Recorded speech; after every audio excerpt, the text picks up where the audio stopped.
My son looked me in the eye over Eggs Benedict and said, "I don't want your last name anymore. Mom's husband says you're a loser. I'm taking a real man's name." Clara smiled like she'd rehearsed it. Trevor, salmon polo, blinding teeth, podcast voice, gave a solemn nod. Our waiter froze mid-mimosa pour. The Sunday jazz suddenly sounded like a joke played at my expense. I didn't raise my voice. I reached into my leather bag, set a single page on the linen, uncapped the Mont Blanc my father gave me when I made partner, and slid it to Miles. "Perfect timing, champ." "Sign here." Trevor chuckled. "What is this, a permission slip?" "Something like that." Miles didn't read a word. Teenagers rarely do. He grabbed the pen and scrawled his name like he was autographing a yearbook. Clara's influencer cousins clapped as if we'd announced an engagement. I raised my glass. "To new names and old mistakes. May the consequences fit the choices," they laughed. I paid the check. I tipped well.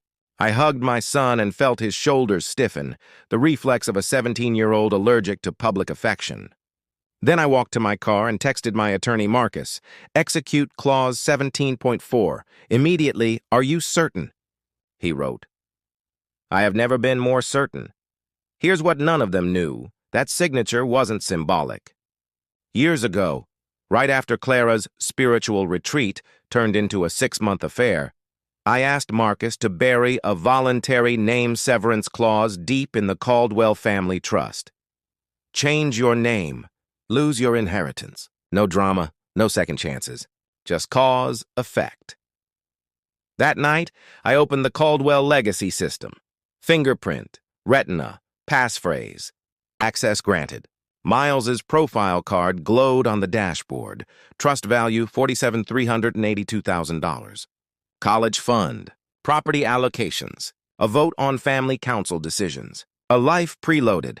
I searched 17.4, read it once, and hit the red button. Execute voluntary severance protocol.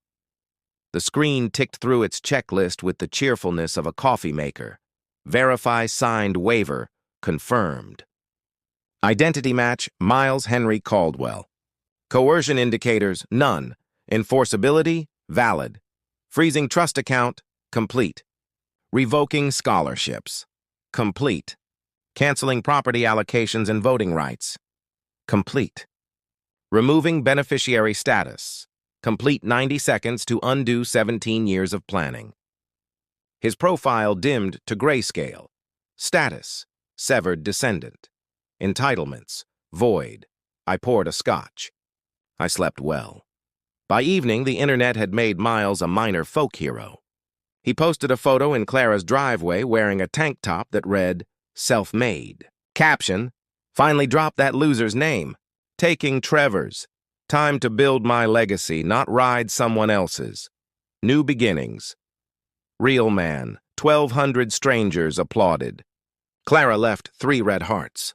Trevor reposted it to LinkedIn with, "Proud to mentor this young man. Leadership isn't about what you inherit, it's what you build." Screenshot saved. Exhibit A, Exhibit B. Marcus taught me during the divorce. Documentation is mercy-proof. I said nothing online. Legal documents are louder than fire emojis. A week later, the storm hit. Marcus called at 8:47 p.m., sounding like a man who'd just wrestled a blender. Clara's hysterical. Theft, police, the press, you name it. I sent her the signed waiver, the clause, the audit trail. 600 pages. How'd she take it? She cried, then asked about reversal. I told her it requires unanimous family council approval. You, your father, your sister, your nephew. Odds?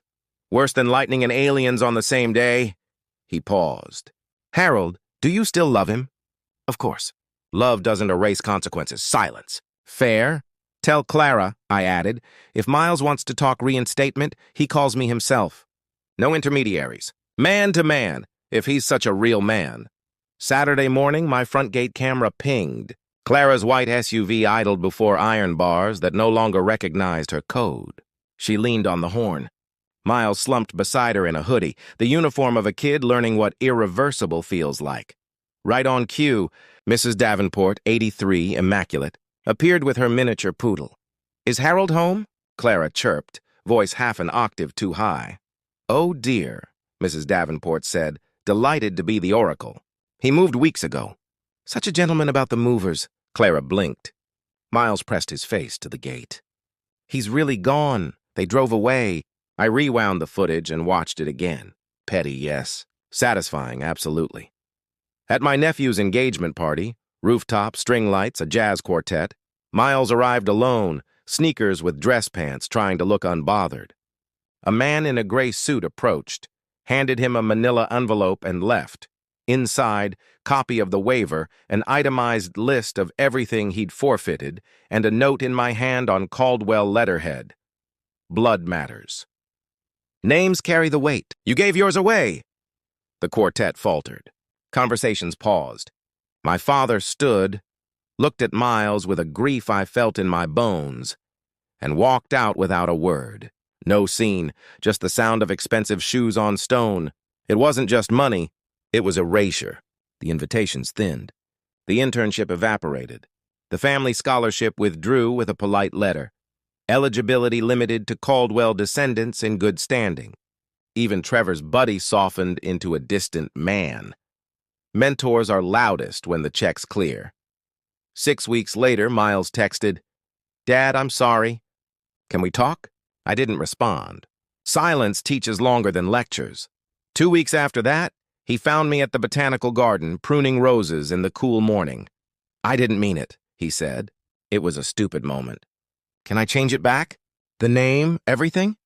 "You can change paperwork," I said, snipping clean. "But you can't undo a public choice by whispering a private apology." He swallowed. "What do I do?" "You start by understanding what you threw away and why it mattered. You stop performing for audiences who won't be there when the bill arrives. You make decisions that don't require applause to feel true. And if you want your family's name back, you ask for it, properly. Not from Trevor. Not through your mother. From me." He stared at the hedge like it might answer for him. "What would it take?" "Time," I said. "Remorse that isn't about money. Changed behavior.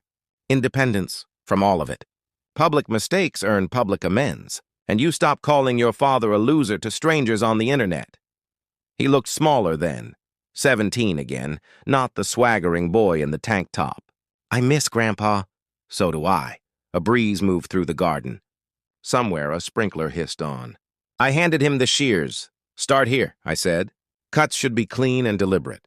Growth needs structure." He weighed the tool, hands unsure. "And if I don't get back in?" "You'll still have a life," I said. "Just one you build without an elevator. Stairs are slower. They also give you legs." He nodded, eyes bright with the first honest thing I'd seen from him in months. He made a careful cut. It was clumsy, but it was his. We worked in silence for a while. No jazz soundtrack, no clinking glasses, no audience. Just a boy, a man, a name that had carried 4 generations, and the quiet sound of something painful taking root in the right direction.